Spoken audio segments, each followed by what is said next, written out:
All right, this is The Existence of God Definitively Explained. And this comes right at the heels of the last video I did. The last video I did was The Atheist Believer. And you don't necessarily have to watch that one first, but it would be helpful. At the very least, if you want to listen to this one first, I would recommend you go back and listen to that one at least after, because the two kind of inform each other. So also, at the risk of sounding arrogant and pompous, I don't mean to, but the issue of the existence of God is a metaphysical one, and perhaps in some sense it's a scientific one, in some sort of maybe tertiary way. And metaphysics and science are not necessarily simple subjects. So if, and again, I don't want to sound pompous, but if complex thinking is not your forte and you're not really interested in relatively technical language, then this video might not be for you. And that's fine. No insult, no shame. But I know, because we've sort of reduced the issue of the existence of God down to bumper sticker philosophy, where people wear their ideas on t-shirts and put them on bumper stickers on cars. So we think we have it all figured out. I understand why we do that, why we reduce complex ideas to bumper sticker philosophy, because it sort of brings in the masses makes the idea accessible to the masses. But it's really not sufficient for explaining in any real way what the issue is about or how to understand it. And when you're dealing with the existence of God, you're dealing with metaphysics, and like I said, perhaps in some sense, science. And these are not simple subjects. Metaphysics and science are relatively complex, or can be. And so if you don't like complex thinking and you don't like technical language, then this is not going to be for you. And again, no shade, no problem, but it's just not going to help you. And if you're not willing to think, and you're not willing to sort of examine your own ideas and your own position, then it's not going to help you. I would argue that if you are either a theist or an atheist, that is, well, let me say this. What I'm going to read to you today is The Existence of God Definitively Explained. Now, it may not satisfy you. You might find that it doesn't satisfy what you're expecting when I say I'm going to explain the existence of God definitively. Nevertheless, that is what this represents. And if at the end of this video you are unsatisfied, I would suggest that the problem is you, and that you are almost certainly functioning from your position as an ideologue, meaning that you will never be moved out of your position. Rationality and reason does not govern your thinking. You are committed to what is fundamentally a mystic belief. And it doesn't matter if you're an atheist or a theist. Both can be this. And I would argue both, at least in general, are in some sense this, unfortunately. Not that they have to be. And so nothing I say, and the truth, capital T, will never move you out of your ideology. That's the problem. So, but nevertheless, this is going to be The Existence of God Definitively Explained. Okay, so if I haven't completely turned you off and haven't come across as a completely arrogant jerk by now, here we go. An insufficient description of God does not itself represent insufficient evidence for God. Okay, let me say that again. An insufficient description of God does not itself represent insufficient evidence for God. Now, hear me out. Hang on till the end. This is not a trick. This is not a deception. I'm getting to it. So hang in there. Okay. All right. Now, regarding evidence, the observation of specific evidence for God is, in fact, a rational and physical impossibility. This is because God, by implicit definition, represents the metaphysical primary, the root and source of all reality. Therefore, literally everything which exists is, in some sense, an expression of God, and therefore constitutes evidence for God. Okay? This is what you have to assume if you're a theist, or at least in the big three religions that are the oft target of atheism. This isn't my assertion. This isn't a trick. I'm not playing a semantic game with you. If you're an atheist and you really understand what it is you say you disbelieve, you would understand that asking for specific evidence is not a rational request and is in fact impossible, and does not necessarily preclude the actual existence of God. That's the other thing. It does not follow logically that simply because there is no specific evidence for God which can be presented, therefore God doesn't exist. That is not a logical progression. One does not logically follow from the other. It just doesn't. In the same way that if I say to you, I want to see a law of physics, not just a, because if you believe that the laws of physics are the root and source and cause of reality, I could say, well, give me specific evidence for the laws of physics. You would say, well, everything is. Look at the way the rain falls and the bird flies and the boat floats. Everything's an example of the laws of physics. So I can't give you a specific example because the laws of physics are in some sense ineffable. They're transcendent. They're in and through everything. So everything represents an example of the laws of physics. You can't show me the law itself. You can't show me the law qua the law. You can only show me the effects, and the effects are what? All of reality. So the reality and the existence of the laws of physics are therefore rationally deduced. They're not observed. So it's not simply a crazy notion. It's not a crazy notion on the part of the theist that he can't give you specific evidence for God. Again, it's the same thing as why you can't give me specific evidence for the laws of physics if you believe that's your metaphysical root of reality or metaphysical primary, because everything is an expression of the laws of physics, right? I hope that makes sense. So if you say it's God in which you disbelieve, then you need to understand that prior to any engagement with a theist, you would need to understand that that's an irrational request. Show me specific evidence for God. And you would also have to realize that that doesn't necessarily, that the fact that he can't do that does not preclude that the existence of God is a fact. Okay, so I already know I'm getting the hackles up on atheists, the one or two of you that are bothering to listen. But nevertheless, this is the case. Okay, so once again, an insufficient description of God does not represent insufficient evidence for God, and thus does not disprove the existence of God. Okay, so how would one disprove the existence of God? Or how could one, as an atheist, feel confident? I mean, there's no such thing as an atheist, as I explained in the last video, but never mind. How would one disprove the existence of God? Or how could one feel confident that there is indeed no such thing as God? Okay, disproving the existence of God could only be achieved by presenting a non-contradictory metaphysical description of reality which precludes the existence of a metaphysical primary. Note again that God is, by definition, the metaphysical primary, okay? So, God is or represents the metaphysical primary. So let me say that again. Disproving the existence of God could only be achieved by presenting a non-contradictory metaphysical description of reality, which precludes the existence of a metaphysical primary. Note again that God, by definition, represents the metaphysical primary. Now, this, meaning that giving a metaphysical description of reality that precludes a metaphysical primary, this is actually impossible, since without the metaphysical primary, one cannot account for the plurality of existence, or better said, the plurality of reality. Plurality here meaning the fact that more than one thing exists, or said another way, the fact that reality is comprised of the coexistence of many things, not simply one single thing which exists as a direct expression of the metaphysical primary. I told you this was going to get technical.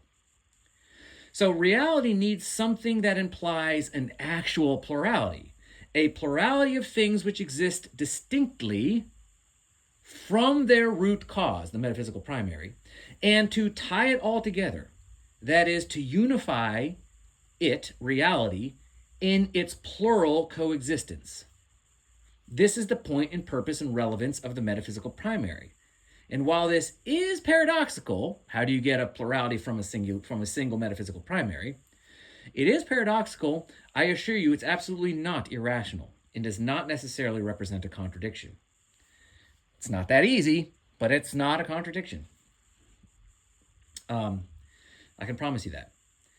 So the metaphysical primary, that is God, is necessarily axiomatic with respect to reality and that which exists.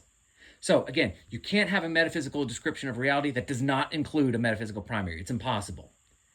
Which means you can't disprove the existence of God. If you understand that God represents a metaphysical primary, every single metaphysical description of reality must include God. Okay? So, the metaphysical primary, that is God, is necessarily axiomatic with respect to reality and that which exists. The only real debate, then, is not the existence of the metaphysical primary, but its or his definition. Thus, the proof of God shall consist of a rationally consistent metaphysical description of reality, logically proceeding from a specifically defined metaphysical primary, God. He who provides this description wins the debate, so to speak, and reveals the truth. So the first one to come up with a description of the nature of reality that includes, that is a rationally consistent description that implies consistently a metaphysical primary, that from which a plurality of existence can logically flow, that's the person who has rationally defined God and has won the debate. Okay? So, if you can show that the laws of physics or the laws of nature or biological evolution or the mathematical universe can logically, as a singular metaphysical primary, can logically imply the plurality of reality or a plurality of existence, then hey, you win. You don't win by being an atheist, because you can't be an atheist, because atheism is a null belief. But if your atheism is, say, informed by your belief in the mathematical universe or the laws of nature, and you can show that these, being the metaphysical primary, being the right definition of God, actually imply, so this blind watchmaker that we call the laws of nature or the mathematical universe, as a singular metaphysical primary, God, quote unquote, does in fact logically and consistently imply a plurality of existence, a plural reality, then hey, you've won. You have defeated the people who believe in the Christian God or the Jewish God or the Islamic God or whatever other God. You didn't do it by appealing to atheism, because atheism is a null belief. But hey, if you're an atheist because you believe, you call yourself that because you believe that the laws of physics are really what reality is comprised of, and there's this blind watchmaker, and you can rationally defend that from the metaphysical primary all the way to the plurality of existence and the plurality of reality, then you win, bro. You got it. The Christians are wrong. You win. I submit you'll struggle with that. The reason I have noticed a lot of the knowing atheists don't like moving the debate to the realm of the metaphysical is because they know that their claims that reality functions according to some kind of laws of nature, some kind of mathematical universe, are specious at best. And they suffer from some of the same intrinsic contradictions that the Christian, for example, doctrine suffers from. So, but anyway, moving on. Okay. So I assure you, though, that this does exist. A description of the nature of reality which proceeds from a single metaphysical primary to a plurality of reality, a plurality of existence. This description is possible. It does exist. It is necessarily written into reality itself. It is the fundamental how and why of reality. It therefore is there to be found, my friends. So finally, now, hear me out here. It must be said that science simply cannot provide this description. Now, this part could be a whole series on its own, but I'm just going to sum it up in this paragraph. Finally, it must be said that science simply cannot provide this description. In fact, science is categorically insufficient to the task. This is because science qua science is nothing more than a tool of the observer. It just is, man. Science qua science is nothing more than a tool of the observer. That is man. Science qua science is a conceptual and practical methodology, nothing more, for cognitively organizing what the observer observes, that is, his environment, including his body. As such, science is naturally incapable of describing the observer himself, since the observer cannot be a function of that which he observes without fundamentally eliminating the distinction and therefore contradicting them both. And without the observer, any description of reality is incomplete. The problem with science is as soon as it starts to LARP as philosophy, as metaphysics, trying to explain the nature and cause of reality and consciousness, It turns into this clumsy, mystic, cult-like religion that just trips over the contradictions left and right. It becomes risible, laughable. It is ridiculous. Science is awesome, it's complex, it's necessary, it works when it's science. When these scientists start LARPing as philosophers, as the new priest class, I'm telling you, it is a joke. Because the first thing they have to obliterate, or they do obliterate, is the distinction between the observer and the observed. And once you wreck the distinction between the observer and the observed, once you make the observer a direct function of what he observes, once you do that, then you're no longer doing science. Because you're wrecking, you're contradicting them both. If the observer is a direct function of the observed, then there's no one doing the science, and there's no science to be done. Both of them are contradicted. They're one and the same. The observer and the observed, they're both one and the same. There's no scientist, and there's no science. There's no one to know anything, and therefore there's no one to proclaim scientific truth. An axiom, an a priori assumption you have to make before you can even do science in the first place is that there is an absolute distinction between the observer and the observed, and what he observes cannot describe his fundamental nature or his conceptual frame of reference, his consciousness. That's axiomatic. If that is not your fundamental axiomatic or a priori assumption, you're not doing science. You are a mystic. You're a cult leader. You're a philosopher king. That's it. Or you're a cult member. I know that's a harsh truth, but nevertheless, it is true. So, in short, science, in searching for its grand unifying theory, because science is insufficient to really apprehend the nature and description of reality, science, in searching for its grand unifying theory, is and shall forever be digging in the wrong place. Okay, so that's the end of that. I am going to now read through this article without making any comments. If you want to stop the video here, you can. But if you want to hear the article just read in its entirety without any extra commentary from me, because you might find this helpful or more coherent or more concise, I'll do that for you now. The existence of God definitively explained. An insufficient description of God does not itself represent insufficient evidence for God. Now regarding evidence. The observation of specific evidence for God is in fact a rational and physical impossibility. This is because God, by implicit definition, represents the metaphysical primary, the root and source of all of reality.